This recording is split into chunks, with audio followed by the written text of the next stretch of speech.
अस्सलाम वालेकुम। मेरा नाम है वसीम अहमद आफरीदी और अपने पिछले खिताब क़िबले का रुख फिरने की वजूहात के सिलसिले को बरकरार रखते हुए आज हम अहले किताब, अहले फ़िक्र, अहले ज़िक्र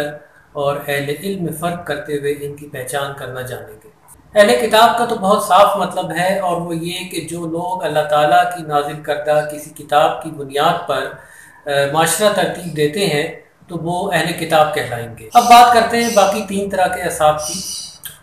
देखिए, जब कोई भी शख्स कुरान को उठाकर गौर व फिक्र करते हुए अपनी ज़ात को अल्लाह ताला की आयत पर परखना शुरू होता है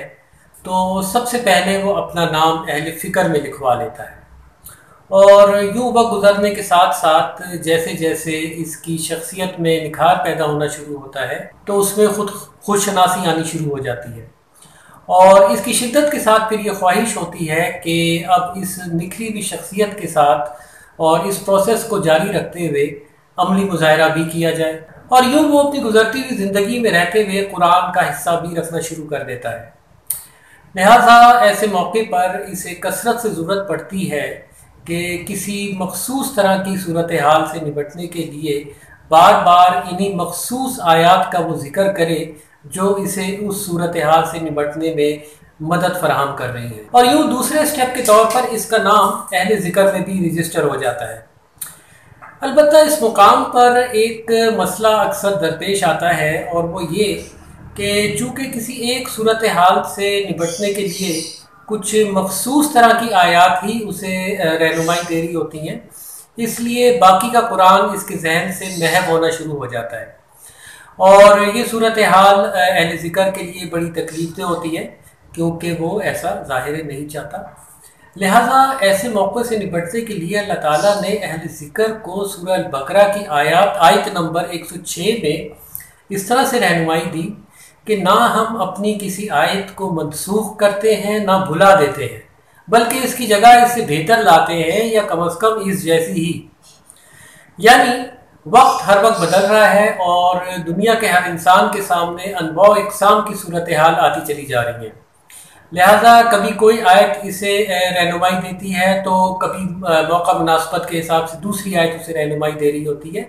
लेकिन इसका मतलब ये हरगिज़ नहीं है कि बाकी आयत इसके लिए मनसूख हो गई या भुला दी गई,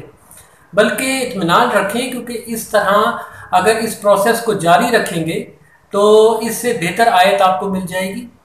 यानी लम्हा लम्हा बदलते वक्त के साथ बेहतर से बेहतर आयत जो आपकी सोच में ज़्यादा वुसअत पैदा करेंगी तो वो आपको मिलती चली जाएंगी मौका मुनासबत से, ताकि आप और भी ज़्यादा बेहतर तरीके से सूरत हाल से निपटने के काबिल हो। और इस तरह से अहले ज़िक्र की सोच में वुसअत आने का अमल मज़ीद तेज़ से तेज़ तर होते हुए इनके इल्म में भी इजाफा होना शुरू हो जाता है और यूँ इनका शुमार अहले इल्म में भी हो जाता है।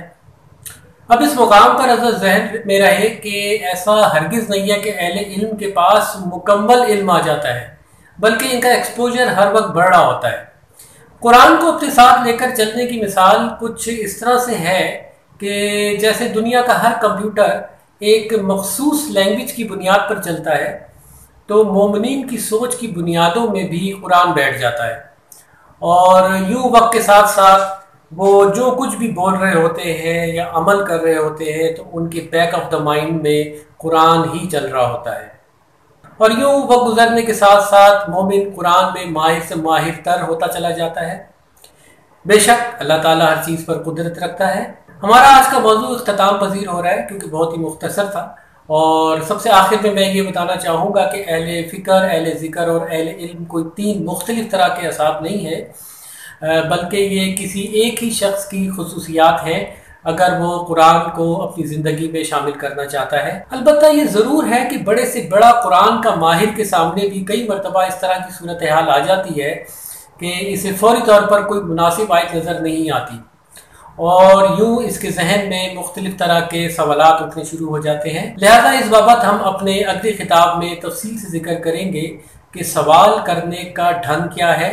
और किस तरह के सवालात करने से अल्लाह ताला हमें मना फरमाता है। उस वक्त तक आप सब पर सलामती।